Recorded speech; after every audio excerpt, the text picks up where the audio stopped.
Hello and welcome to the Arcade Football Podcast, episode 4. We are back after a 2-week absence. World Cup preview, special preview. I'm joined by Stuart Irvine. Hello.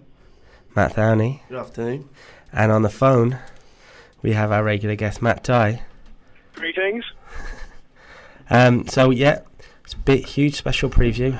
World Cup's tomorrow, Thursday, Brazil. Going to be fantastic. It's going to be fantastic. I actually cannot wait. Cannot wait. It's going to be amazing. Cannot wait. So, I know my two pundits in the studio have done a lot of guesswork, have done a lot of research, and are ready to dissect this FIFA World Cup. And it's going to be an amazing one. England, tough games, but England have probably got I think, third toughest group in the tournament. I wouldn't say England could surprise everyone because we're so underestimated for this year. I reckon we could actually surprise people. There's no pressure on us. We could actually just turn up for once. Yeah, didn't we have that what was it? Euros? We had the same sort of pressure. Same mindset, yeah. So it's not that like surprising that we've got no expectations. We saw the last 3 friendlies. I mean, they weren't exactly great performances. Well, before we go into the friendlies and all the World Cup chat, I think we should probably just start on a little bit of local news, like transfers, just to get it out the way. Yeah. I mean, transfer-wise, the only big transfers really have been Ricky Lambert to Liverpool. Yeah. Which I know Stuart in particular is happy about. Yeah, I think it's... And Aston Villa have signed someone over 25. We'll get on to that. He wasn't going to bring that up, but... Well, yeah. I mean, all right. It's a peculiar one. I mean, the Joe Cole signing in particular, I think is a very good signing. It could be a very good signing, considering it's a free transfer. You know what I mean? It's not like you spent a load of money on it. So it's something that if it doesn't go well, we can go, oh, well, it's a free transfer. It's not like we spent 20 million on the guy.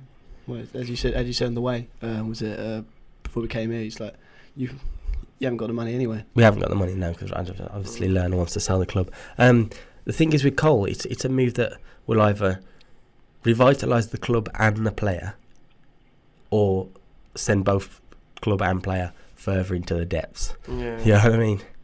It'll do one or the other. It'll be interesting because he'll just go around the small clubs from now on. I think he'll spend the season at Aston Villa, move on, and then after 2 more seasons probably retire. I wouldn't be surprised. And I do think Joe Cole's best days are behind him, so this could be either his coming up to his final few years in the league and maybe drop down to the Championship or something. Yeah. And Philippe Senderos.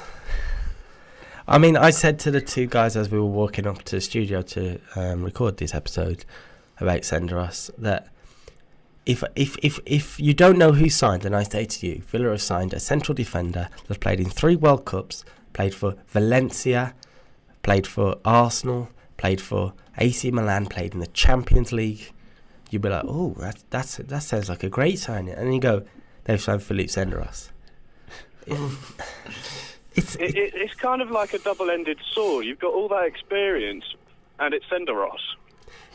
I mean, I know we wanted experience, but we wanted good experience, you know. Yeah. He's so you good. You never know. He's in the World Cup squad, so he could have a good June/July period and actually come in some good form for you. He could, but like this is the guy that couldn't get in the Fulham squad in January. It says a lot about Switzerland. It does, as we will speak about. Another free signing was Steve Sidwell going from Fulham to Stoke. That's a good move for him, I think. It's a good move for Steve Sidwell, but a peculiar one for Stoke for me. I don't know whether he's quite at the same level as the Charlie Adams that are in the Stoke midfield. No, I think he's a good person to have on the bench if you need something. So, like, say their usual tactic of Adam and Crouch and all that lot's not working, bring on Sidwell to inject something a bit different.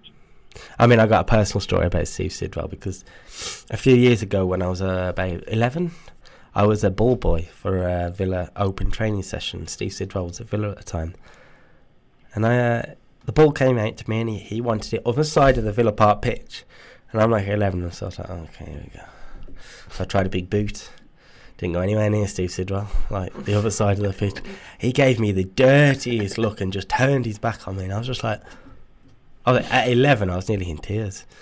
Just like, he does not sound like a nice person. So You don't want that. You don't want that. Obviously, so tomorrow, as we say, it's the start of the FIFA World Cup. Brazil face Croatia, so we have to start with Group A, surely. Yeah. We will try to run down all the groups and all the games, all the teams and all the players. The FIFA World Cup this summer. Start with the hosts, Brazil. It's going to be, I think this World Cup is going to be I reckon Brazil will win it. Brazil, Nice I early think shout there. I think they will win it. I'm not going to lie, I agree with Matt. But it's going to be, all of their matches are going to contain loads of goals. Because not only just them scoring, it will be the opposition scoring as well. Am I the only one that's going against Brazil before we start? pretty much. Stuart going I've for got Brazil something as to well. say against Brazil, though. I've got one thing to say against Brazil. If you look at their whole squad, when they need to grind out a result and they're chasing the game, who actually in their squad is actually going to go, right, let's actually try and win this, besides their defence? The midfielders and attackers are almost like paid players. If they just care about really getting their budget. Some of them actually don't really care about the actual match, because the Neymars and the Oscars won't actually fight for it that much, I don't think. I disagree with that statement, actually. I disagree with that because there's 3 players from Chelsea in the midfield that will be in starting lineup most of the time for Brazil. And if you look at the statistics for every time they've Ramirez will be in the played, starting lineup?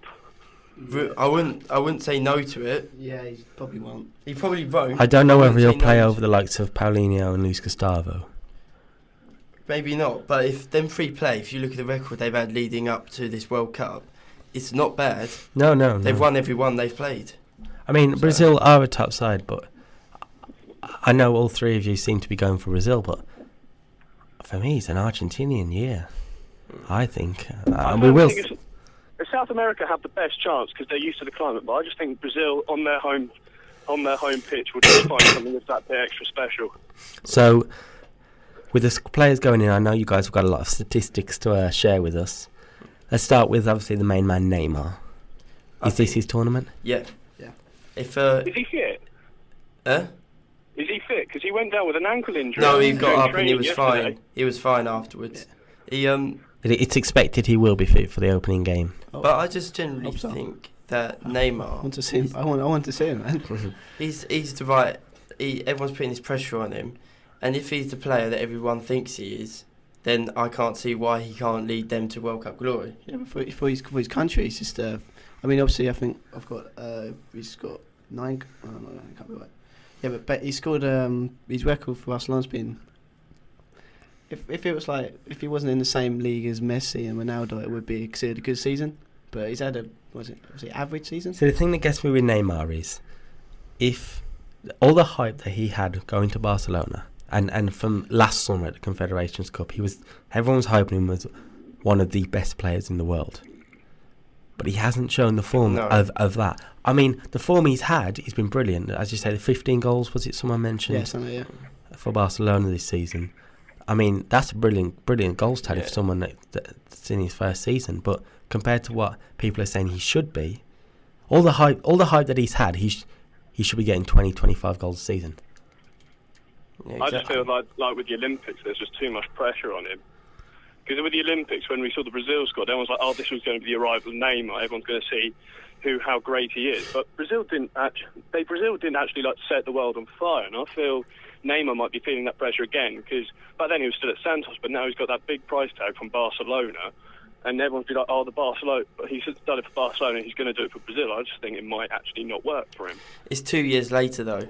I mean, stuff can change in 2 years, and he's at a bigger club now, so you never know. Am I It can doing? also imply more pressure, though, can't it? If he's because with Santos, it was like, "Oh, because Santos are a great side in Brazil, but outside of the world, everyone's just like, yeah, but it's Santos."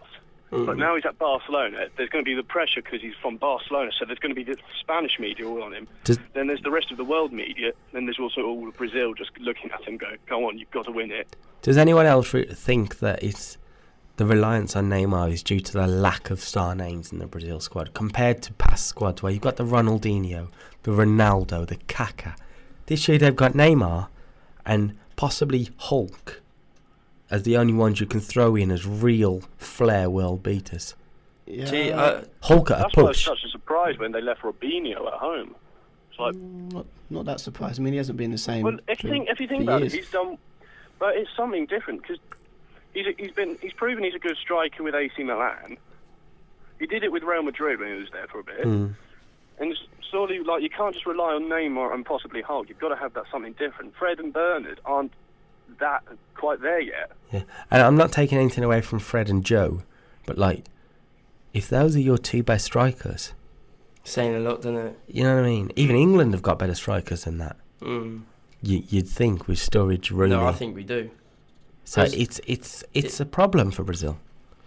I mean, there's a few people that are saying like Fred could be the top scorer in this World Cup. But if you look at his club record, if he is, I'd be very surprised. Yeah, he actually plays in Brazil, right? He plays in Brazil, and if it's not that much of a good league and he's supposed to be a great striker, then surely he should be blitzing that league and scoring loads of goals. See, Brazil have had 19 past tournaments, won it 5 times. Impressive. Is it a 6? So you guys think it's a 6th trophy heading into Brazil? Yeah. I believe so, yes. Yeah. So in terms of the group stage, you've got Croatia, Mexico and Cameroon who will want to change that, want to upset the hosts. First game, as we mentioned, Croatia tomorrow at 9 o'clock on a Thursday night. Where do Croatia and Mexico and Cameroon, because they're all decent teams, obviously, where do they go to challenge Brazil? If they can keep a consistent and solid back four and like try and close them down, they might be able to catch Brazil open because they're, as you say, they're on the pressure to win it at home, win it 6th time at home. They'll be trying to go for it so much they'll start making mistakes possibly at the back, which can be like chances for people to going behind. The problem is though, you look at the stats for Croatia, Mexico, and Cameroon leading up to this World Cup. All of them are conceding around 1.5 goals per game, and if you're facing a side like Brazil, they're going to need to change. How it sounds, they're going to need to change their formation. Well, the World Cup is something completely different before the stats, because if you look at it, going into the last World Cup, France were one of the favourites to win it, and they failed to get out the group, so anything can happen. Yeah. Oh yeah, anything can happen, yeah. But what I'm saying is that if they play like the way they have leading up to it, I do think they're going to struggle, which is not necessarily. Last quick word on Brazil. If they win the group, as many people and you are expecting, their first round of 16 games may very well be against Netherlands or Chile. Or Spain. Depends on possibly Spain, but I think Spain will win the group personally. That is a tough test for a side that's under pressure to win in the host country. Out of the 3 sides, not Brazil in the Group A, obviously, who do you think will be going through in second place? Croatia? Yeah. I think you look at their team, and like they've got Mandzukic, Eduardo up front, and they've got this youngster called Mateo Kovacic, yeah, and he looks really impressive in the middle of the park. Doesn't score many, but he's the playmaker of that team. Is he the youngster that Barcelona have just signed? Because hasn't Barcelona signed young European players? I don't know if they signed him. No, they've signed haven't they signed a Sevilla, someone from Seville? No, this player's from Inter Milan I'm talking about, Matt. Yeah. All right. Yeah. No, but Croatia have got some well-known players to the English league. As I say, you've got Dejan Lovren at Southampton. Luka Modric is playing for Real Madrid. Currently used to play for Spurs. Vedran Chorluka used to play for City and Spurs.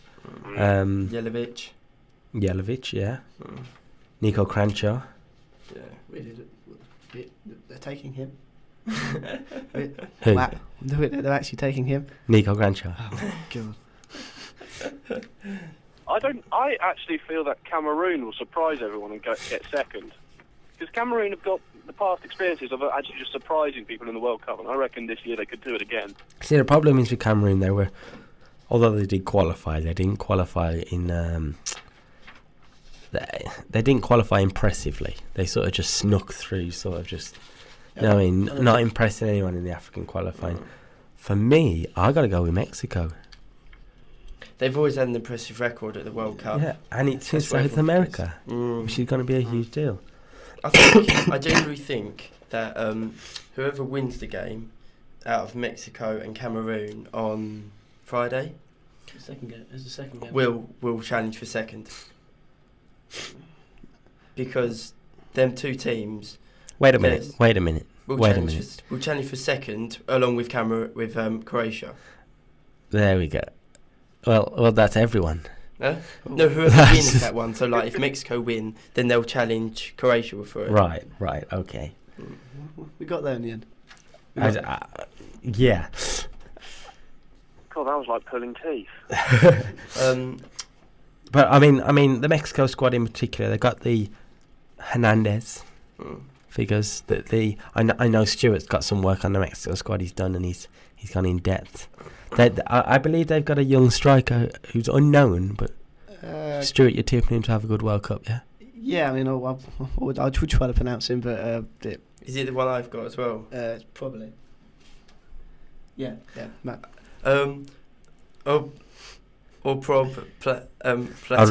Platina. Oribe Peralta. Yes. I've got this stat for you. You can hear a lot of this. Yeah, we've got apologise right now. I don't know how they do it when commentating games, how they can pronounce names, but we got no hope. Yeah. But now he's I just feel sorry for the listeners, because there's also me on the end of this phone, right? You're just like, I think it's this guy, and there's me like, I can't see. I'm sorry. Leave me alone. He plays for Santos as well. Like the name I used to. Right. So is this a guy that that Santos replaced when Neymar left? Possibly is. I mean, we'd have to get our Brazilian football expert that we currently haven't got. Hopefully, I'll get on to that next week. Yeah. But I mean, this guy. I mean, sure, you got his stats in particular. His goals per game record in the qualifying seems spectacular. Yeah. That was it. We'll play 11 games and scored 10. I mean, it's basically that's like goal every game. Yeah, you've got it there, Carl. Yeah, I got it from the book. It's on the book. Oh right. Yeah, look at it. It's ridiculous. Oh yeah. He only scored 8 goals in 20 games last season. I mean, you compare that to Hernandez, who only scored 5 goals in 16 qualifying games. And Javier Hernandez Chicharito, we know he scores. He's lethal in the penalty area. It's a very, very good comeback. Cameroon, led by golden oldie Samuel Eto'o. Do you mean unemployed? Unemployed golden oldie Samuel Eto'o. It's a bit of a mouthful. That's why I put a dig in there. And I mean, Matt Ty, you say Cameroon are your favourites to finish second. I reckon they will just surprise people, because this World Cup, no one really knows how to call it because of the climate, and yes, Mexico are South American, but I reckon Cameroon can just do something a bit different and just surprise people. I don't know. I just think that they will. I think Cameroon, they've got players that. I mean, looking at a possible squad that it says in this book here, some of the players are players that really haven't done it in England, for example. And I mean, Stuart like this one, Charles Itangi, former Liverpool youth goalkeeper. You remember him? Unfortunately, yes, I do. Unfortunately, he barely played and he didn't do much. And I mean, like Stefan Mbia didn't really do much at QPR. Asirikoto. Stefan Mbia had a great season with Sevilla this year. No, yeah, he did. I agree with that. I'm on in England, but he hasn't done well. But he has a great season in Spain this season. Jean McCoon. I mean, Villa led. Yeah, okay. He hasn't done quite so well. Alex Song, although he played well for Arsenal, done nothing for Barcelona since, has he? You know. From looking up his stats, he's played a lot of games for them now. And you could That's the thing, he's played a lot, but he's not done much. I was just a bit surprised because I thought it'd be on the bench most of the time. But and you can't even games. you can't even say Samuel Eto'o's had a good season at Chelsea. No. Was it 9 goals in 21 games? It's not. It's okay. You could say it's okay, but it's not prolific. It's not what we bought him for. So, and I mean, if there's any Real Mallorca fans out there listening, unlikely, I know, but 2 strikers in their forward lineup, Pierre Webber and Samuel Eto'o, former teammates, former strike partners, 2004-ish, when Eto'o was banging the goals in for Mallorca before he joined Barcelona. Just saying. So, predictions, Group A. We all agree Brazil to finish first, yeah? Yeah. Yep. So, Matt Ty's going Cameroon to finish second. Yep. I'm going Croatia still. Yeah, I'm definitely going with Croatia. I'm going to go with Mexico. Oh, it has to be different, didn't it? I have to be different. Someone has to be right. Well, if he gets it right, it'd be. Moving on to Group B. It is one of the biggest groups, if anything. I mean, it's a group of death. One of the group of deaths, because there are a few, which is really weird. World champions and European champions: Spain, Netherlands, in a World Cup 2010 final rematch, Chile, Australia. Yeah, it's tough. I think it's going to be very interesting, this group, because Spain are the world champions, so everyone's expecting them to get through the group in first place. They've got the squad to. However, I don't think they'll go far in the World Cup. No. I've put them down to get to semi-finals. That's quite far, though. Yeah, it is far, but I was debating whether to put it or not, because they've got to face they could be facing a team like Brazil. Yeah, that's very true. I mean, and this is what gets me with Spain, and we have this conversation every year. From what could be the possible squad it says in this book, I know the squad's out there, but from what it says in this book in particular, there will be 2 forwards in the squad, in Costa and Negredo. I'm sure I believe there's more in the No, squad. you mean there's Diego Costa, Fernando Torres and David Villa. They didn't think they dropped Negredo. They dropped Negredo. Did they? Yeah. I'm just reading what it says. This is the book you've got there is a potential one. Just to point out that, just for anyone's listening, it's a official World Cup book. It's got all the statistics of the World Cup, just so you know. Yeah. Not that we just like having random books or anything like that. But what gets me with this book is, under forwards, they've listed Cesc Fabregas, Jesus Navas, David Silva, and Andres Iniesta. Iniesta? Really? Iniesta? He's disappointed. Matt's probably wondering what went on there. Yeah, I put my headphone down, just giving up. I mean, I've got this lineup. I've got this lineup, a likely lineup I looked up, and they've got it looks like they have similar thing he done in the World Cup. But they have was it false number 9 they called it? Yeah, false number 9. He put Fabregas up on his own as like a. I don't think you need to, though, when you got a Diego Costa raring to be unleashed. You know? He is fully fit now as well. After that stupid move in the Champions League final, he is now fully fit. But I think these new Chelsea side it'll be as well. I think the technically is now. It's only a matter once of time. it goes through, yeah. The player who for me, I've gone for my star player to be Pedro. It's a very good shout. Very brilliant season at Barcelona, and he's great for his country. Pedro's a player for Spain and Barcelona that does it consistently but not spectacularly. Yeah, he'll get the job done. He's very under the radar, and I mean, I know before the show you were talking about top scorers for Spain in particular. Pedro will get goals. I guarantee. I would put Pedro in there. If he plays, he will get goals. Yeah. Moving on to their rivals from the 2010 World Cup final, Holland, also in Group B with them. It's going to be a cracking match, that first game. Oh, I really don't want to miss that. I mean, the referee and Nigel de Jong. Oh yeah. Let's keep the feet down, lads. Yeah. I was watching the highlights of that World Cup final.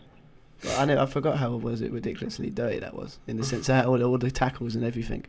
It was ridiculous. And this is the first time I can go, yes, there's a Villa player in a World Cup squad. And the funny thing is, he actually could. Ron Vlaar. He actually could start. Yeah, well, he's a very good player. He's a player. I think though. Has a good World Cup. You might lose him. I think that he's got to bring money in. Holland, go on, Matt. I think Holland will scrape through because they're like other teams, like in Group A, they only were just getting the job done in each of their games. They were conceding goals every time, and but they were getting the job done as well. And Chile could really put them under the pressure. I really do think that Chile could. See, with Holland in particular, a lot of people are expecting failure, including myself, if I'm honest. But I mean, with players like Robin van Persie, Arjen Robben. I mean, there's this Jermaine Lens even, who scored goals. You know, Klaas-Jan Huntelaar. And Coach Louis van Gaal, the manager, he has to have a good summer to set his Man United career off. I reckon Netherlands will try and actually perform well because it is his last World Cup. Try and leave on a high. Yeah. So when he goes into United, he's under a little bit less pressure, saying, rather than going, he's failed to guide Netherlands. Well, that's what I'm thinking. Am I the only one that's thinking if he fails this summer at the World Cup, he heads into the Man United job, and the Man United fans going, I don't know whether he's any good already. And then we have David Moyes all over again. But one thing I found interesting, looking at the Holland squad, I think it was 4 players from their defence all come from Feyenoord. So I wouldn't be surprised if all those 4 players play in their back line for the World Cup. Would not surprise me one bit. Well, you mentioned Chile, and everyone's seemingly favourites to finish second in this group.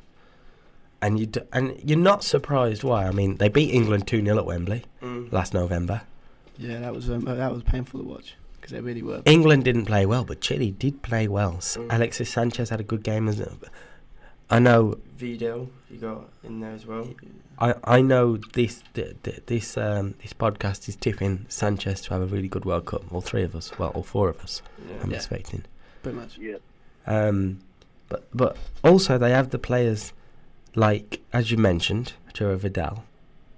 Although Arturo Vidal is actually a risk for them because they aren't 100% sure he'll make their game. No, but he's got until tomorrow to prove he's fit. Otherwise, they're going to have to sub him out. Because you've got the 24-hour period before your first game to make any injury changes. Yes, but I just it'd be a big shame if they don't. But I think Chile will finish second and will be a surprise package to many people. It wouldn't.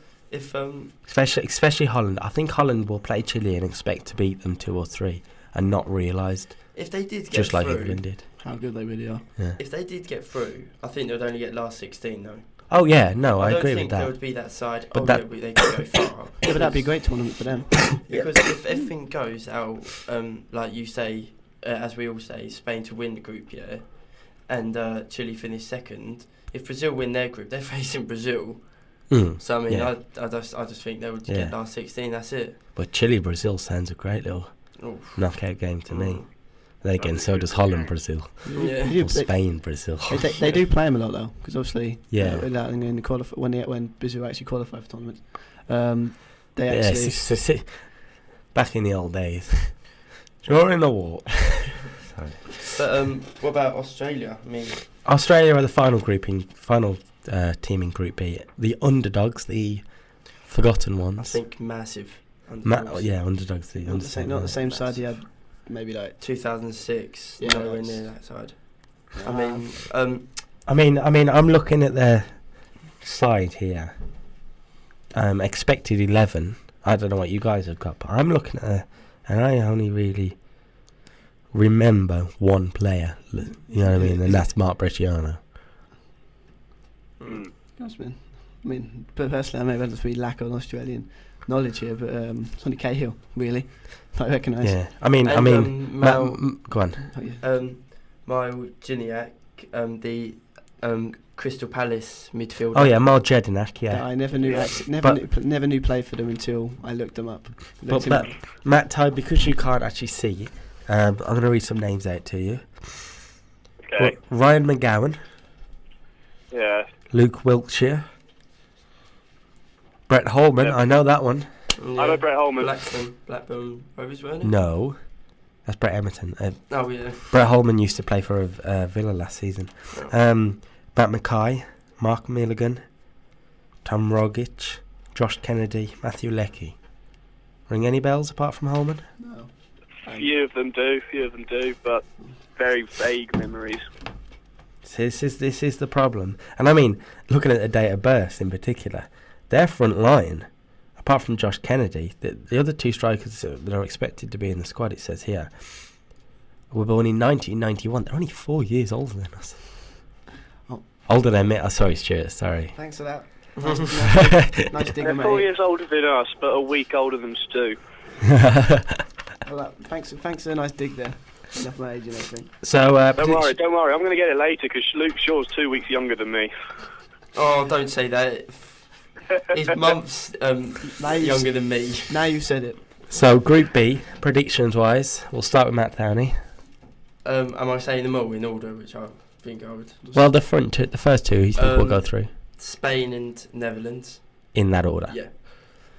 I'd probably say the same, but now we've been talking about Chile. It will not surprise me if Chile get through, but I'm still going to go for Netherlands. And we'll have on the phone Matt Ty. Spain, Netherlands. Oh, see, I'm going to go Spain, Chile. I've got this Chile It's side. I'm going to get. I like being different. This Chile side, I think, will finish You second. don't like and then it, you just want to be awkward. I just am different.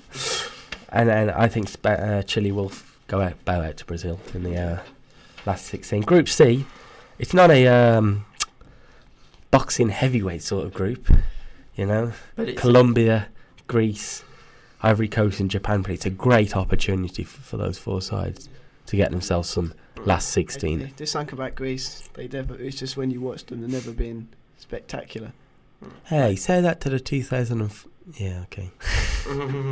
Yeah, I did watch that tournament, and Greece is still revelling on 2004. It was 10 years ago. 10-year anniversary this summer. yeah, but to be honest, we would. Is it an unlikely would. World Cup We're for still Greece? We won 96-6, and we've still gone on about it. So if we won the Euros, Yeah, in fairness, we're still living off something 48 years ago. you can't really say that, can you? But the first team is Colombia. Colombia, yeah. And, I mean, they are someone that could be under the radar. Not quite like Chile, but if in terms of this group, if they get a win under their belts in the opening game, they could go on to win the group, just like any of the other three. It's all about that first game. When the draw was made, I reckon Colombia would absolutely ace this group. Yeah, but I thought it as But well. after Radamel Falcao's injury and seeing Lassina Traore have a few games at Everton, I'm not too sure anymore. It's, for me, I generally think Radamel Falcao was the difference in that squad. I don't think now that they're going to do as well as everyone thinks. I mean, looking at the sides, though, and I know Matt in the studio will say this, Ivory Coast have got to be the favourites. I'm going with Japan to top the group. I am as well. Japan. And I'm going to go, well, Japan to top it, then Ivory Coast in second.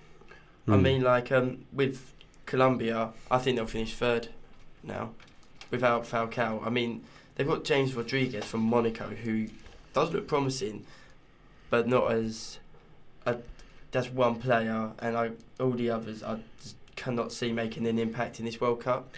In terms of Ivory Coast, who starts up front?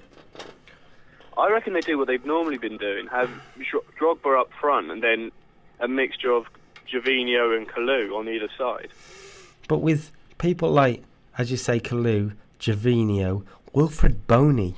Wilfred Bonny is... Oh, Boney, yeah.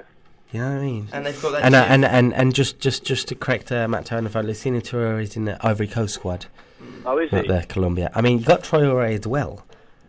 It's an abundance of attacking talent. And they've also got Giovanni So from Basel, who's had a good season. And who can forget the tank, Yaya Toure? Yeah. And his brother. Hello. Yes, we can actually chat. It's a dream come true. Obviously 2 in the morning.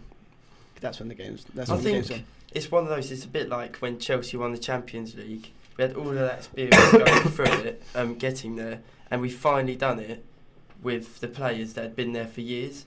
I think that's kind of what will happen with Ivory Coast. They'll get into the knockout stages. That's what I think will happen with them. And I mean, just having a look at the what could be the knockout fixtures when I find it. Ivory Coast, if they finish second as you expect, they will face the winner of Group D, which we'll speak about in a minute. So, in terms of Ivory Coast, they will want to win the group to avoid what could be in Italy, England, or Uruguay. I think to avoid the strongest one. I think it's one of those that it doesn't matter who finishes top or who finishes second. Whoever they face in Group D that goes through, they're going to struggle against. Yeah, fair point, but... What about Japan, though? The only thing that could stop Ivory Coast is the fact that they've never made it out of the group stage in their last 3 appearances. Probably their best chance this year, though.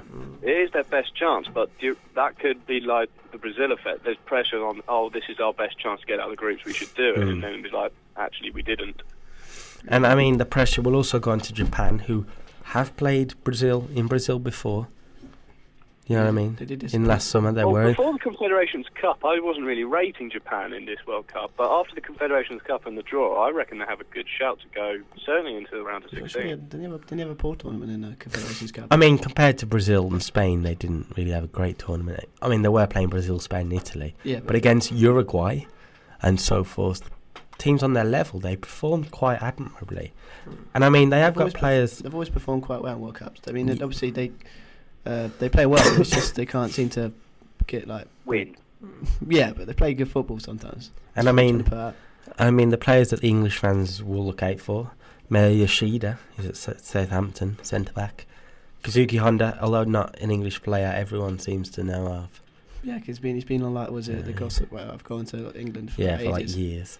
Shinji Kagawa, Man United, yeah. So, and then you've got this striker as well up front. Shinji Akazi.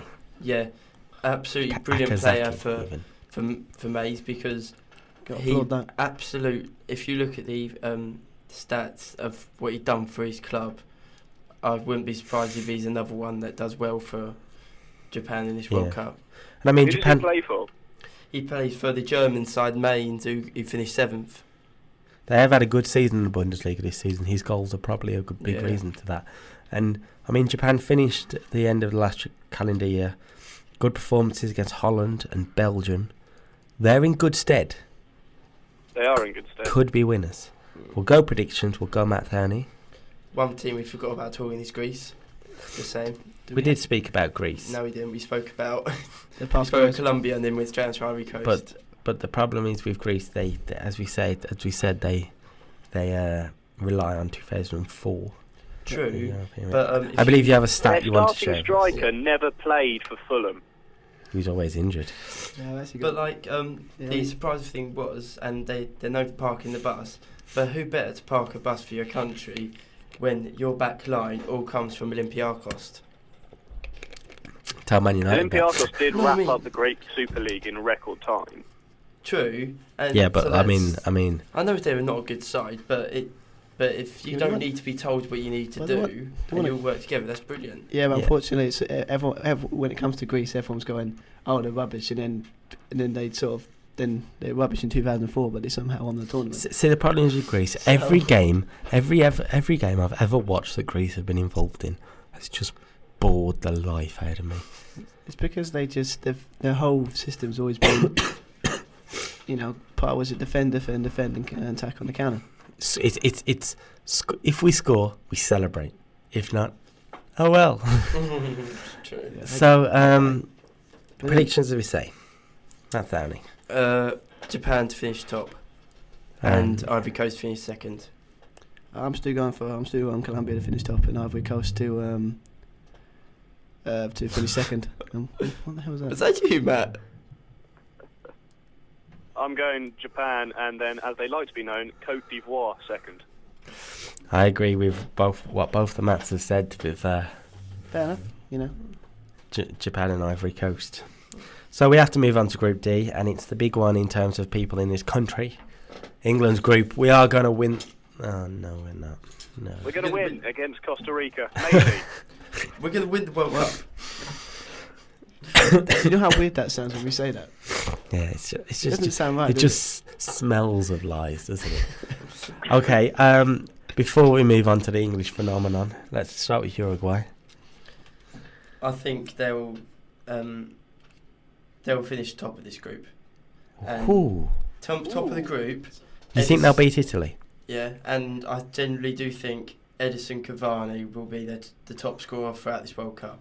Was it? Edison Cavani, not Suarez. No. Was it? Well, if you don't compare the statistics. Cavani Again, with fitness, will Suarez make it? Yeah, he's fit. Yeah, I think He's fit now. He's Yeah, fit. he's fit. Yeah. You say he's fit now. He hasn't trained at all. Definitely silence. yeah. Just. I think the thing is, he may not be fit for the first game, but the first game is their weakest game, which is against Costa Rica. They can afford to go Cavani and Forlan up front and keep Suarez rested. Would Uruguay risk having a not fully fit Luis Suarez to hope that he's back for England, which could possibly cause further damage? I think he'll be I've had a fully fit similar by the time they operation play in this England. league, and you cannot risk that stuff. You cannot risk those medial ligaments, those small parts of your knee. You cannot risk that back to full fitness. Yeah. No, I know. I understand exactly what you're saying. I just think Suarez. I don't think the injury is as bad as it made out. Certainly, the game to miss would be the Costa Rica one. But if they fail to get a good result against England, they're going to need him firing on all cylinders against Italy. And if he picks up a knock against England or didn't perform that well, they've blown it big time. I understand that. I mean, first game in particular, Uruguay-wise, I think they will demolish Costa Rica. I generally do think that Uruguay could get 7 points. I understand why you think they'll win the league, because win the group even. It's a league format. I think they'll beat Costa Rica, and they will get the most goals out of England and Italy will get against Costa Rica. I think they could get the record amount in the groups, like overall. It wouldn't surprise me with that. I think they will beat England. You know what I mean? I think we'll be lucky to get a draw, and I'll speak about that when we get to England. And I think they'll get a point against Italy, and it will come down to whether Italy can beat us. Yeah. I think yes, but Uruguay could win it. I think they will qualify personally. What about Costa Rica? Oh, God bless Costa Rica. They've got no hope. We've had a nice day out. It's the tough thing about Costa Rica is that they're so unknown. Well, I couldn't find their likely lineup anyway. I couldn't find any players that I know one player for Costa Rica. Joel Campbell. Joel Campbell of Arsenal, who spent on loan at Olympiacos. 8 goals in 25 games. You will know. Go on. During the testimonial, Stephen Gerrard's testimonial, he scored a blinder against Liverpool. Yeah, and he also scored a blinder against Man United. Well, who didn't score a blind against United this season, to be honest? No, but I mean, I will throw some other players that you will know. Brian Oviedo, Everton left back, Costa Rican. There's Pablo Herrera. Does anyone? Sounds. Wait, didn't Oviedo's not going, mate. Yeah, I know, but like injury. Oh yeah. Costa Rican players in particular. I know he's not going to play. Pablo Herrera. Anyone? It sounds familiar, but I Sounds don't know where. Brian Ruiz. Yeah. Oh, You know that Fulham guy. That guy. That Fulham guy. So Jorge Luis Pinto's side, Costa Rica, they're in a bit of a bother. Yeah. Every game's going to be difficult for them. Would it be like I wouldn't be surprised they park the bus in every single one of those games. Well, have you seen what Pinto's actually said? He said, we'll play defensive against Italy and Uruguay because we believe those are the biggest threats, but we'll go attacking against England because we don't see them as a threat. Ouch. Why are people surprised? He's bang on.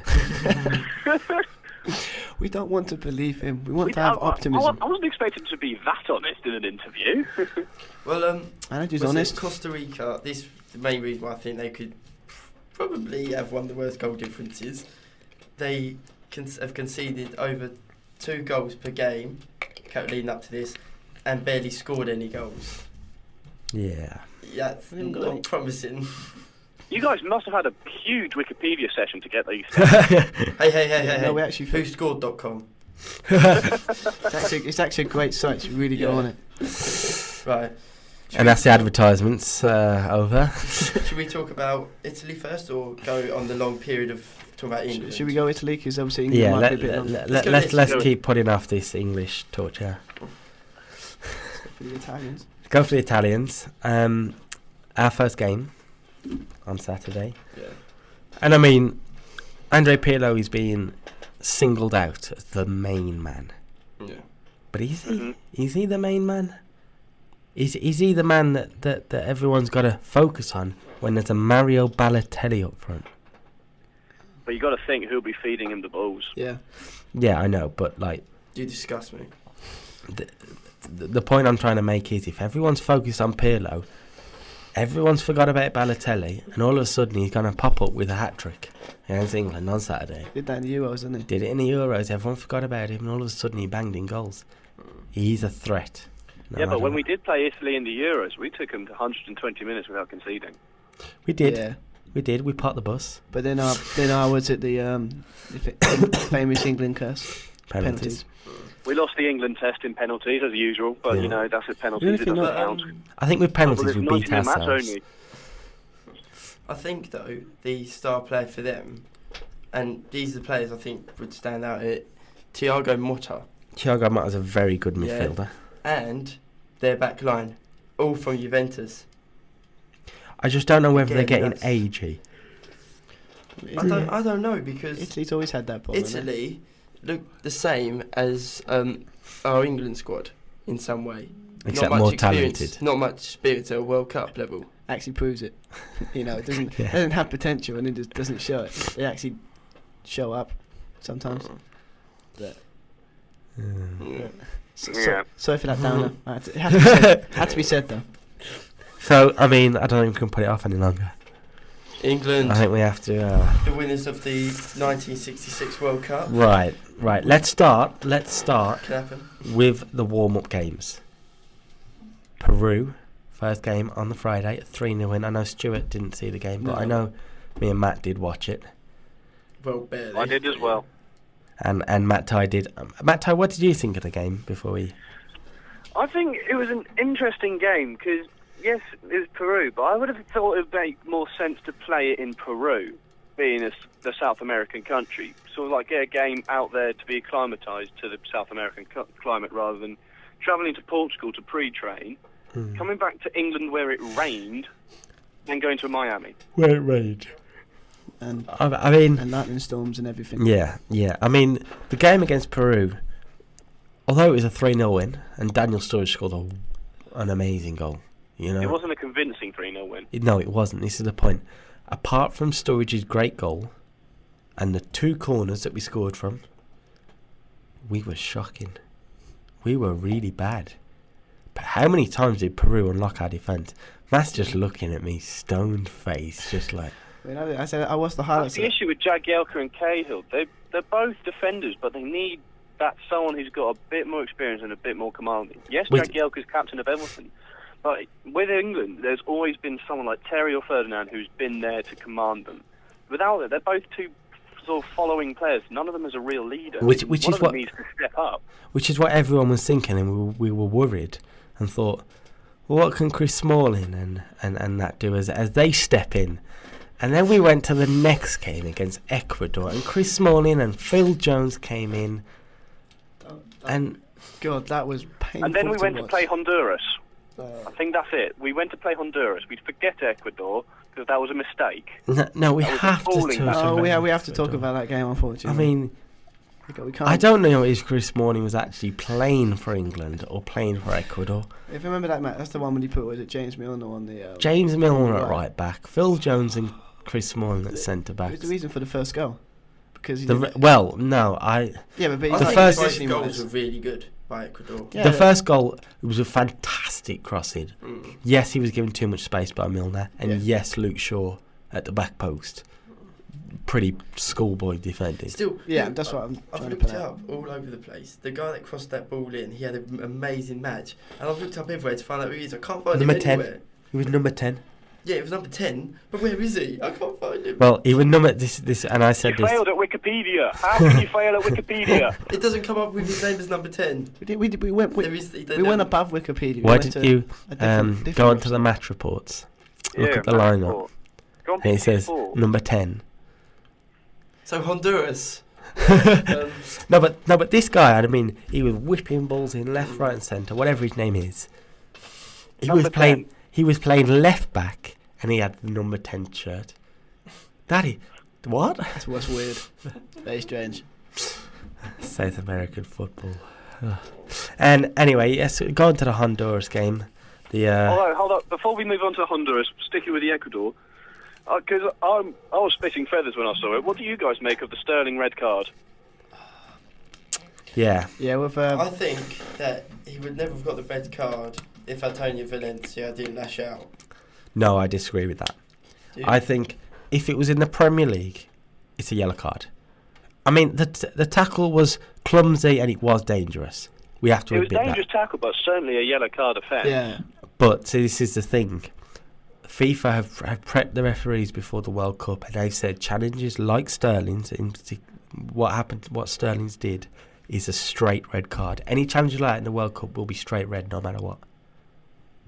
That's the But thing. they also said that about before the 2010 World Cup. Yet Nigel de Jong managed to kick Xavi Alonso in Oh, I the know, I know. arse. Yeah, but did you actually see that? I know, but like for what the FIFA have said the rules are, the referee made a good decision. That's the problem. But then obviously not. Whether it should be a red card for a tackle like that, that's up to FIFA's decision. But for what FIFA's decision was, the referee made a good decision, and Sterling knew he shouldn't be tackling like that. But I was quite impressed in the sense that he just like saw the red card, looked shocked, and just went.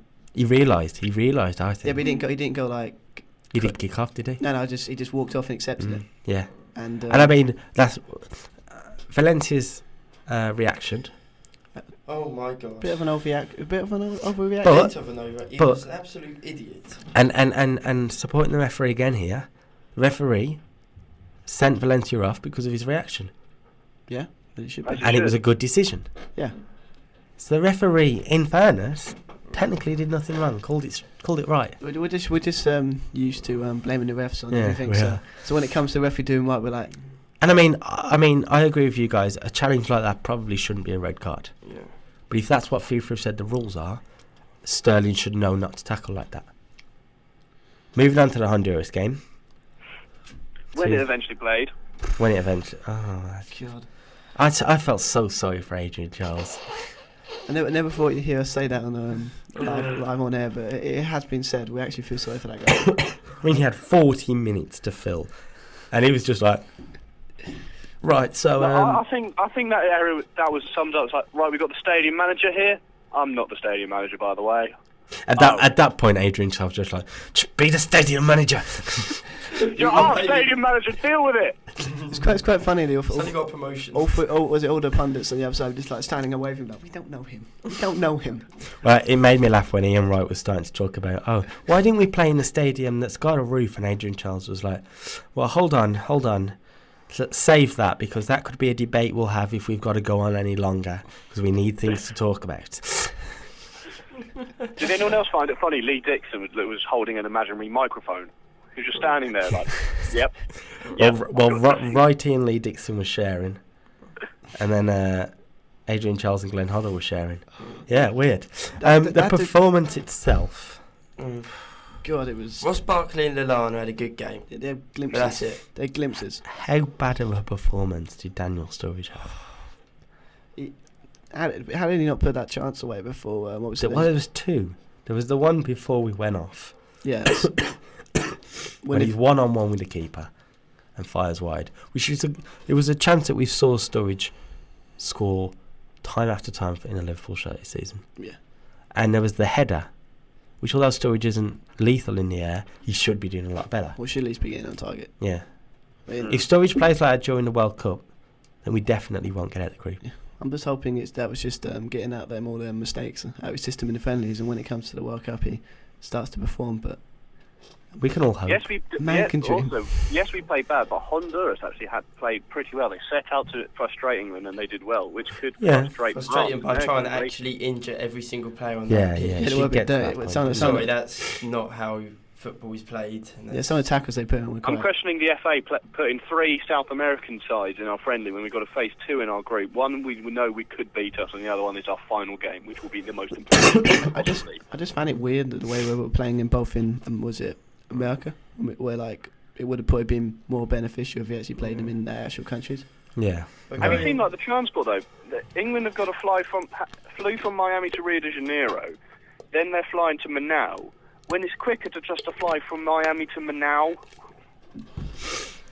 We both know. Well, we all know the FA isn't accomplished at anything like at all. But going on to FIFA at the moment. Going on to the actual World Cup. Bit of FIFA, just a different talking point. Let's not go on to this. We'll be here all day. Go on, Matt. But going on to the actual World Cup, who do you think would be the players that could help us maybe get far in this tournament? Our most important players will be obviously Wayne Rooney. Rooney's always got to be in that talk. Yeah. Daniel Sturridge, Steven Gerrard, obviously.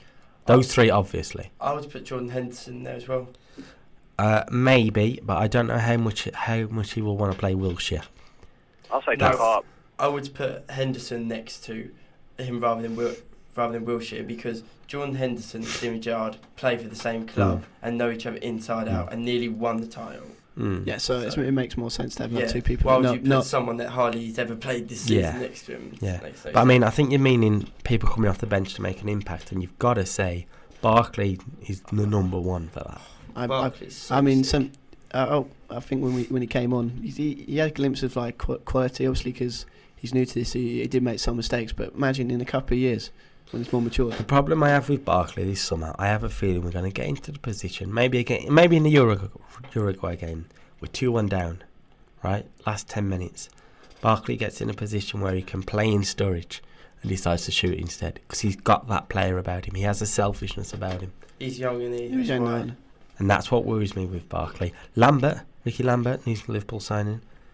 Could have a good World Cup. Yeah, he's a good. Obviously, probably won't start, but he's a good person we can take. Well, we know no one's better at the long ball than England. Raheem Sterling, I'd put him in there. Yeah, definitely. A lot of people are going for him to cause problems for the. And although it didn't seem like it against Ecuador, James Milner will have an important World Cup for England. He will be an important player because he will. I think he may well play on the wing against Italy, actually, just because Italy or Uruguay, one of them, because he will want the defensive winger. Lana's not really. No, he's a winger that you want as winger. Sterling isn't really going to do it, although he has tried. Don't get me wrong, but he's not the defensive talent that James Milner is, and we will need it against Uruguay in particular. Yeah, I'll be intrigued to see who we put out on Saturday. I do think though that despite this squad not having much World Cup experience, I'll tell you what, I would rather have this team than the team from 2010. Oh yes, definitely. Yeah, that's how much better this team is. Hopefully we have better performance as well. So this is the big prediction call. We're going to have two predictions here. One is, before we go into the group one itself, we're going to go into the games itself, because I know, well, before we do the next show next week, hopefully, England will be top of the group. Then we wake up and realise it's not actually. I wouldn't say top of the group. England would have played against Italy. Yes. Prediction for the Italy game: first of all. Matt Thowney. 1-0 England. That's Stuart. Draw 1-1. We'll go with on the phone. 1-0 England. I'm going to go 2-1 Italy. I hate being this guy, but come on, someone's got to speak some sense Italy, here. You do. What, oh yeah, by the way, Carl will not be on the show next week. That result happened. I'm just. You say right sense. 1-1. I think it's quite. I mean, because everyone's gone for England, but it looks like it's going to be one. It might. It's going to be a tough summer for us. It's going to be. It's probably like it's Italy. It might. When we watch the match, it might be like the most boringest game you've ever seen. I mean, I want England to win the World Cup. Don't get me wrong. Yeah. I'm just using my head, not my heart. Yeah. But, most England fans use their head, not their heart. The reason why I think this is because Italy have always been known for their defence, and I generally think because they need to win that game, they'll go for it, and they're a team because they rely on defence so much could make an error at the back. Yeah, I'm looking at their. Italy aren't in the best form at the moment. If you look back, they haven't actually won an international match since September. Well, to be fair, 8 games, is it? Or 6 games? 8 games they've played, 1-1. That was their last match against a club side. Exactly, so they haven't won an international match. Yeah. Haven't been a nation since September. to be fair, I don't think England have played well since September. Yeah, so we can't really take them At account. least we've won games. Yeah, no, it's very true, very true. At least We have to move on Yeah, because to Group E before But we haven't end made up the talking predictions forever. for the Predictions for the group then, yeah. Before it all starts. I'm going to go Uruguay, England. In that order. Yeah. Uruguay, England, In that order. that order. I'm going to go Italy, England. Ooh. I hate being this guy. I'm going to go Uruguay, Italy. You're crazy. You're crazy, man. I've got a feeling. I can hear the pitchforks outside already.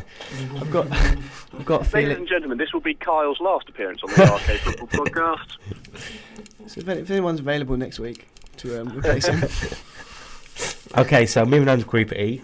It's another sort of lesser known team group in terms of Switzerland, Ecuador. Although there is France in there.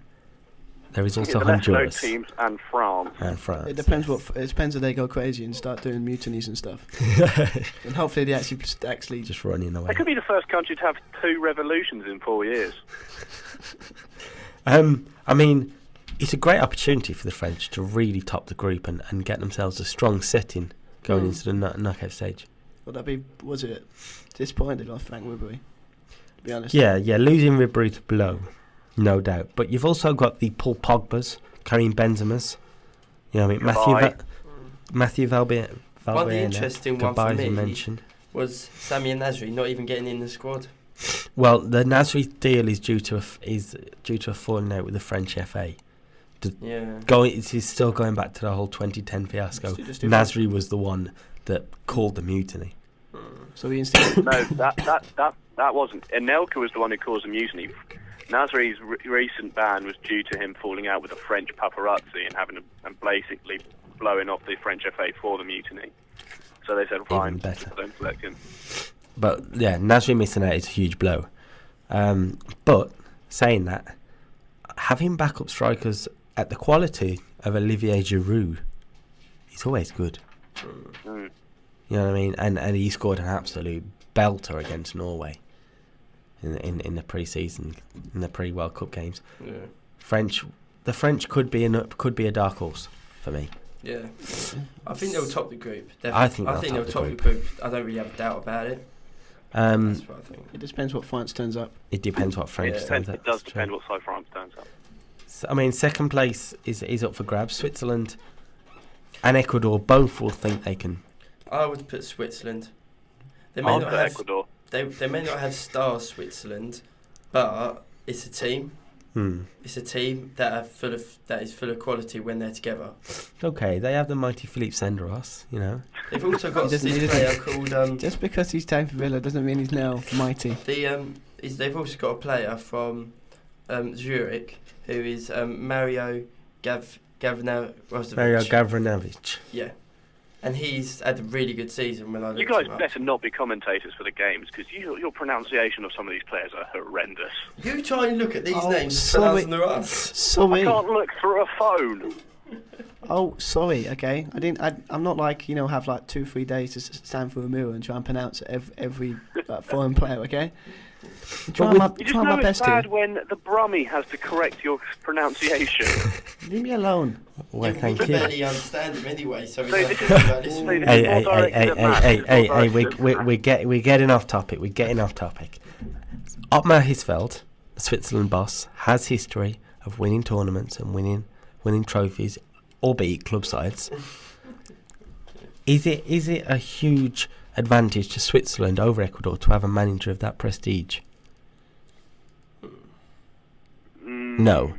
I don't think it really matters. Really, I mean, it's probably like how managers got you got Fabio Capello, there's the Russian, and he's like got how many?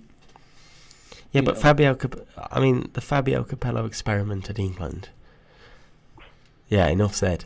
Yeah, I wasn't. Yeah, I'm not. I was just saying like I know what you mean. That for club, he's so it's not doesn't mean like guaranteed like to play well if they got low or that. To win leagues and stuff, because it's obviously international football is completely different.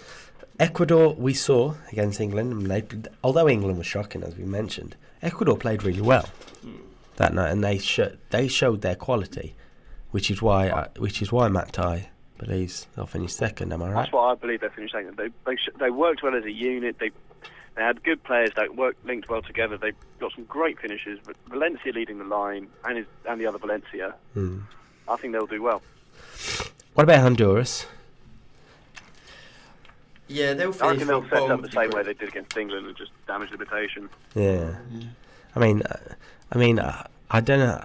Looking at this now, I don't know whether the FA friendly board, whoever announced the friendlies and decided to play, whether they just went, look at Group E. All they'll do, they just pick two.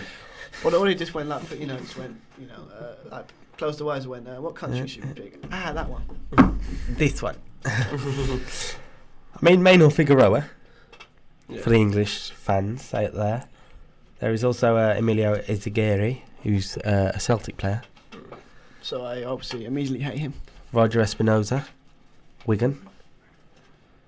Wilson Palacios, and everyone seems to know of. and I mean, I guarantee you this would have been in the headlines on Monday, or no, the day after England played Honduras. The name of a certain striker, Carlo Costley. I mean that's speaking as someone that's doing sports journalism, that is a dream name. It writes itself, doesn't it? It really, really does. You just need to slip up and make a mistake, and it's written, isn't it? Yeah. Okay, predictions. I'm going to go France to finish top, with Switzerland in second. Same. France, Ecuador. Yeah, I'm going to go with Matt Ty, France, Ecuador. We're all split down the middle today, aren't we? Group F, and for me, the winners of the FIFA World Cup, Argentina. It wouldn't surprise me. I've put them down to finish in the final. Mm-hmm. So Group F, Argentina, Bosnia, Iran, and Nigeria. Just like the French, just like Group E, the French have a chance. So do Argentina here to really cement their World Cup status and finish top of that group. Yeah. And with players like a fit and ready Lionel Messi, a fit and ready Sergio Aguero, Higuain, Di Maria, Mascherano. Yeah. I'm starting to change my mind just looking at this lineup. Lavezzi. Damn it. But it's not all about stars, is it? It's not all about stars. Which that's what you got to remember. But Alejandro Sabella has brought in the team unit at Argentina, and in the pre-World Cup friendlies, they have been playing well as a team. So it is a chance for Argentina on Brazilian soil to lift the World Cup. What was that thing you were talking about earlier? Would it be just this is the dream for me this summer, right? Yeah. Apart from England winning the World Cup, this is another dream. Brazil versus Argentina. I don't know whether it's possible due to the groups and the knockouts, but whatever. Brazil versus Argentina. Yeah, it is. FIFA World Cup final. Lionel Messi scores the goal and Argentina lift the World Cup on Brazilian soil to beat Brazil in the final. That's start right. They think that Brazil got problems now. There'd be like riots on the streets and everything. I think it's possible. They're my pick, as I say. I don't think there's much that has to be said about Argentina because with the players they've got and the team, Speaks for itself. it does speak for itself. And they should do well with that kind of quality. They Yeah. should be. Hang on a minute. Maxi Rodriguez is still in the lineup. Are you joking? Oh, Well, fair play to Maxi Rodriguez. He was a great player He at was, Liverpool. but like, don't this Maxi. Come on, Don't leave diss him alone. Maxi. just because So- he played at Liverpool. So, Straight you just because you play Liverpool. Matt Ty, I think you agree with all us and you think Argentina will top the group, yeah? I believe Argentina will, yeah. So we will move on to Bosnia, to Edin Dzeko, Asmir Begovic. You know, they have actually got a decent looking squad. I think it's the other striker along with Edin Dzeko. What, Vedad Ibisevic? Another great one as well. Yeah, good goal scoring, 8 goals in 10 games. Dzeko, 10 goals in 10 games. I would put them to finish second. I think. That's a good. I must say well done to them because this is their first World Cup appearance. It is their first World Cup appearance. Yeah. It's going to be interesting. And they to won see. their qualifying group. They won the group, which is important to Yeah. say. And I mean, not only the strikers, they also have like the Miralem Pjanic, Milan which is Petric. I'm on about Pjanic. The plays in Serie A, very very good midfielder. Sorry, yeah. Misimovic in the centre of midfield. They actually have some decent looking players, and with Begovic in goal, they have a decent keeper to start from. Yeah. He While scored they are- this season. Yes, yeah, they have a goal scoring keeper, man. Come on, it doesn't get better. And I mean, Bosnia, while they will find it tough against Argentina, their only real challenger for second has to be Nigeria. Yeah. So, and I mean, I saw Nigeria play against Scotland recently. They're not that good. They don't look. No, they don't score many goals. They're not No. a team of goals. Definitely not. Well, one of their star strikers up front is Shola Amiobi. You've got. Who just got released from Newcastle. So it's like Eto. He's also unemployed. I mean, I doubt he'll start. I'll probably go with Emmanuel Emenike. Emenike's a beast. I'm starting to change. That's KSI. I'm starting to change my mind. I think he's the star player for me. No, not Moses, not Mikel. Ooh, Chelsea roots. And they do have the Effie Ambrose and Joseph Yoba in defence for the English people. That they will know those players. Victor Obina used to play for West Ham as well. They have if they comfortably beat Iran in their first game, they will go into the Bosnia game full of confidence, and that could be the difference maker. What is Argentina and Bosnia the first game? Yeah. Yep. Oh God. That's where Bosnia's trouble is. Yeah. They have to bounce back from it if they lose that At least game. they're facing them first, though.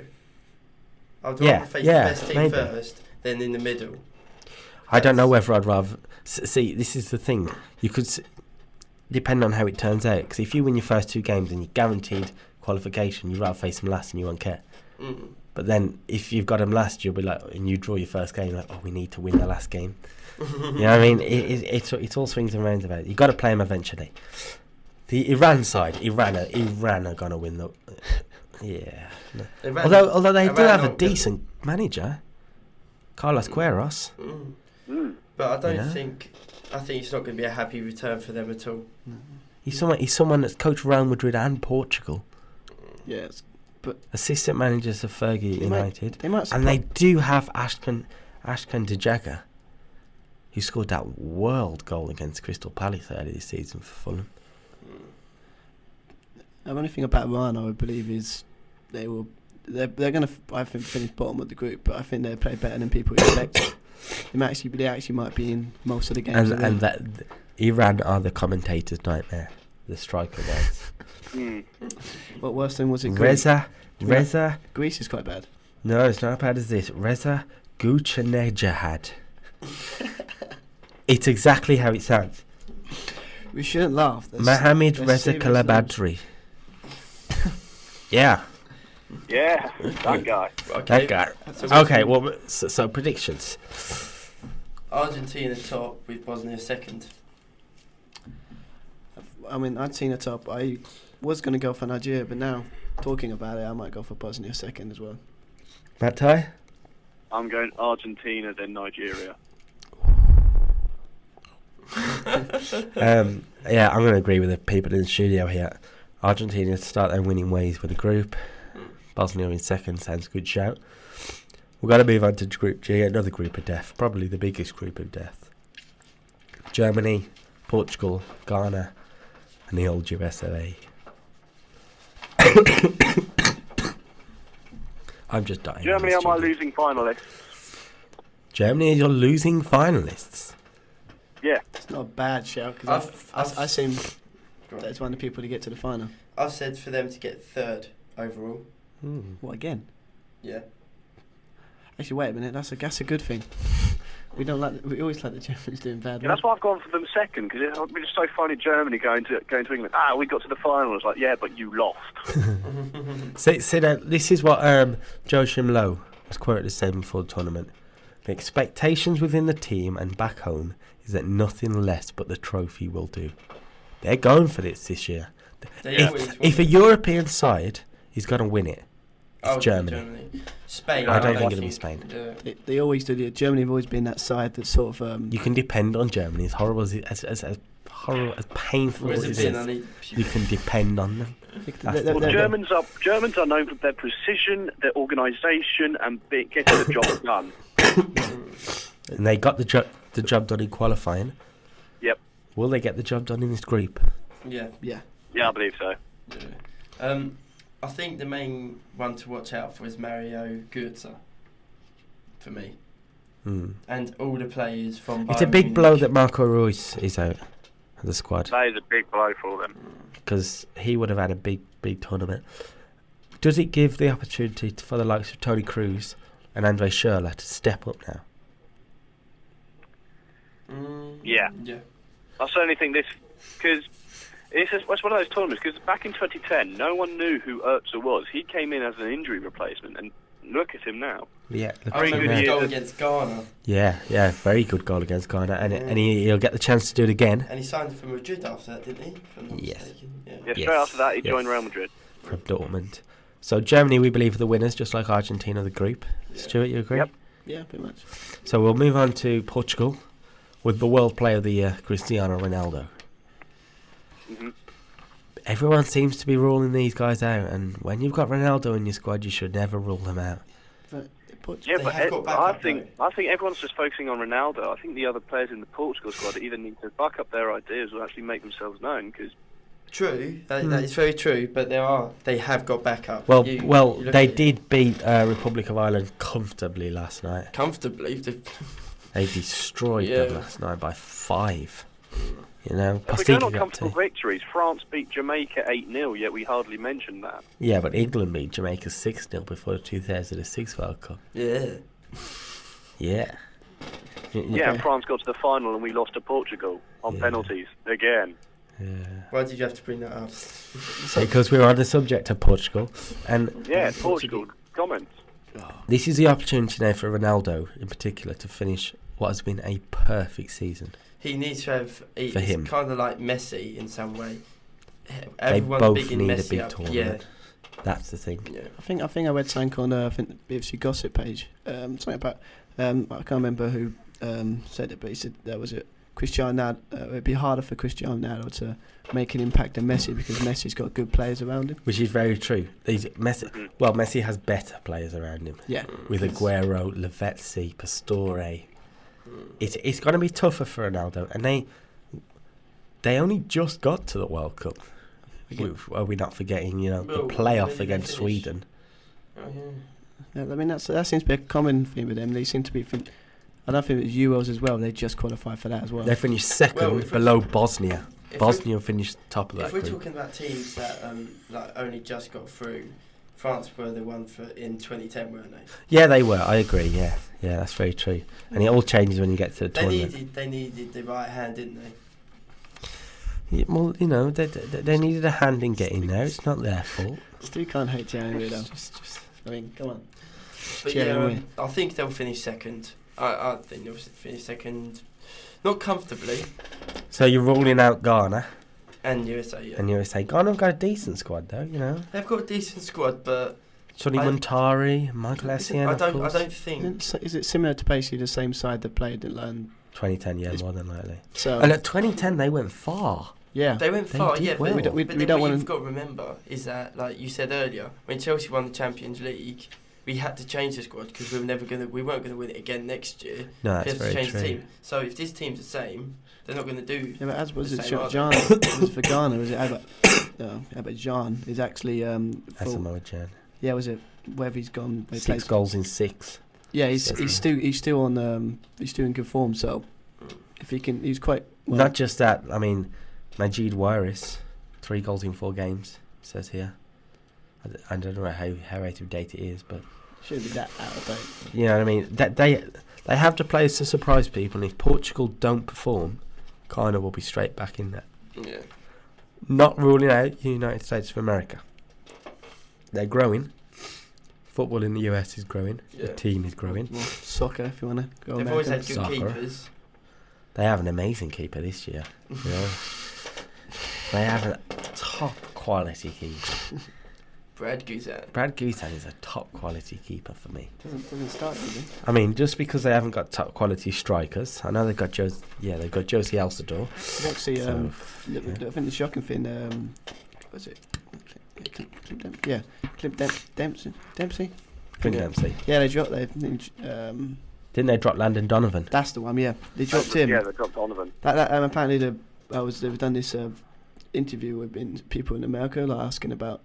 Yeah, they're very surprised and I'm not happy. There's some. So, I think one fan was like, "Well, he's not that surprised. He's like slow and." Well, you know what I mean. He's an older generation now, and Jurgen Klinsmann, the coach, he's done it as a player. He's done it as a manager with Germany. I know he didn't win it with Germany, but a 3rd place finish. It's not too shabby. I don't know. Who was that below? When they qualified, who finished above them in the qualifiers? Probably Mets. They did. What, America? They didn't. They won the CONCACAF group. I swear it says on there they finished 3rd. No. I want to make Jurgen Klinsmann led Germany to a 3rd place finish at the 2006 okay. World Cup. Sorry. Sorry. Yeah, no, that's fine. But USA had a 12-game winning streak that spanned most of 2013. Several qualifying matches. They're a team in form. But who were they against? Other American sides like Damn it. yeah, Mm. Asian sides. I think I'm sure it's Asian sides. No. I get confused by CONCACAF. But yeah, I think this group is going to be. It's not going to be like. I think it all one of these depends. teams fall off. All of them. I will think be it close together. all depends on Portugal. If Yeah. Portugal perform, it's an easy 1-2 at the top for Yeah. Germany and Portugal. If they don't, Ghana and America will be right at the rails. Mm. That's the problem. We have to move on to Group H. And But who are we going for in this one? Okay, yeah, Matt. Well, it's obviously for me Germany, Portugal in that order. Same. Germany, Portugal. Germany, Portugal. It's a full house here. First time of the episode. We're all agreeing the same way. Got Group G. Germany, Portugal to top. Group H, last group. The Belgians. They're Belgians. Oh. This is going to be fun. Personal favourite, yeah. I mean, they're a real dark horse, and everyone's saying it. So they're a dark horse that's getting lighter and lighter as the tournament comes, because everyone's sort of suddenly going, "Oh, Belgium!" It's like when you're walking down the road and there's a Belgian bandwagon just driving down, and everyone's sort of just holding on, getting on, and you know. I mean, like their stat is just unbelievable. Again, it's like nearly 3 goals a game, and they're hardly conceding. I mean, It's a huge blow for them that they've lost Christian Benteke. It is, in fairness. That's not even big-headedness. Yeah. But they do have goals coming from all over the team. It's not like with some teams where it comes from 2 strikers and that's it. Well, yeah. If you're gonna lose a player like Benteke, it's a great replacement to have Romelu Lukaku. You know, being helped by Kevin De Bruyne, Eden Hazard, Yeah, Kevin Morales, Axel Witsel. No, not Marouane. Well, Fellaini. He's something. He'll be there. Dembele, Steven Defour, Nasir Chadley. You know? Anton Company. Moving into the defence, as you say, got Company, Vertonghen, Vermaelen, Van Buiten, Toby Alderweireld. Oh my God, they could win it. No, I'm just. They have 2 top-class keepers, Mm. Simon Mignolet and Thibaut Courtois. Well, I'd say Courtois the best goalkeeper in Europe. Ooh, that's a debate for another day. That is a debate And for another day. Mignolet, he's had a great season with Liverpool. So, I think we are looking at a semi-final place for Belgium, personally. quarters. I think they'll, because if they face Argentina, I think they'll be a bit too far from. Fair point. We'll move It all on. depends where they finish, because if they top the group, they'll either face which looks like Portugal. But They'll beat Portugal. if they finish behind Russia, who I think will also qualify, they've got to play Germany. I think they'll finish top of the group, personally. We'll have to move on quickly because we're going to run out of time soon. Algeria, 2010 Devils for England.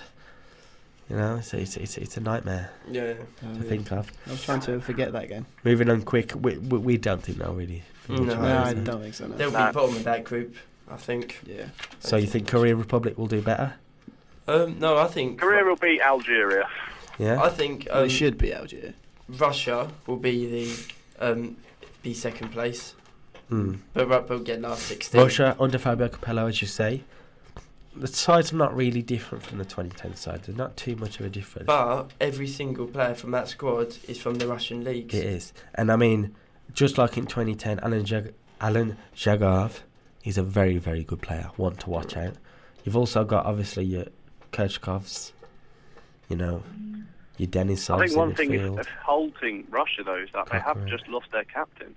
They have the big disappointment to lose their captain. And so Matt Ty thinks Russia will finish top of the group, do you? Yeah, I think Russia will just sneak past Belgium, top group.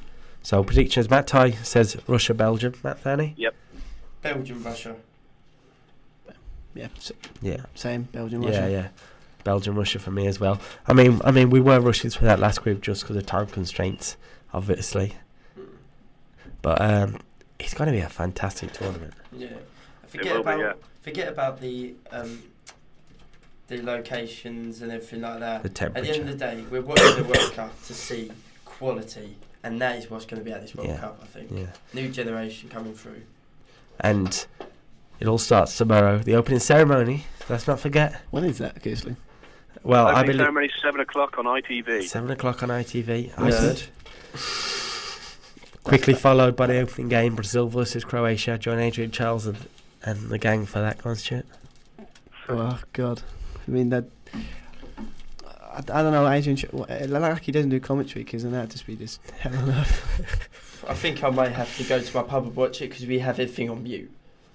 We do I can't hear him. here at the Arcade Football Don't worry, I Podcast. like We him. do not condone alcoholism or anything of that nature. Just Oh, yeah. just to be No, I don't work at a pub. I work somewhere else. Anyway, so FIFA World Cup's on its way tomorrow. We'll be back this time next week with we'll be recapping games. Finally, we get to the World Cup. England will probably have lost by then. We're not. We'll be like all the first games to be played by then. More or less, yes. So we hope you join us for that. We hope you enjoy the World Cup. Thanks to the two guys in the studio for joining. Thank you very much. Me. And thanks to our special guest on the phone, Matt Ty. Thank you. And enjoy the World Cup.